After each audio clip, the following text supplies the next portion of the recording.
Yang pasti pertama adalah background applicant. Di sini juga kita langsung direct jelasin pendidikan sebelumnya apa, pengalaman kerja, minat, sama perjalanan pribadi applicant. Biasanya kita lebih ke detail-detailnya, misalnya sebelumnya kamu udah pernah kerja di mana, karena kerja ini kita mau jadi sekolah ini, misalnya gitu.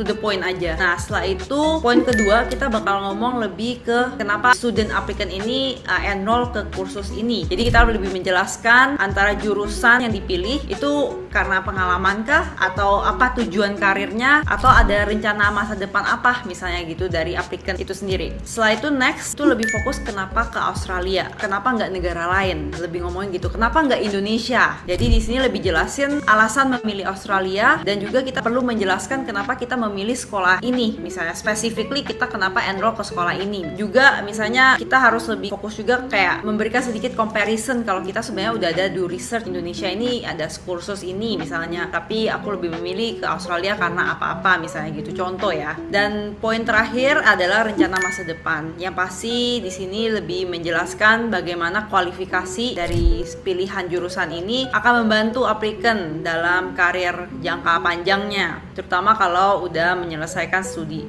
gitu. Dan fokusnya ntar mau kerja di mana, atau ada karir specifically mau apa levelnya, misalnya mau di bagian kerja apa gitu. Jadi kita harus lebih jelasin.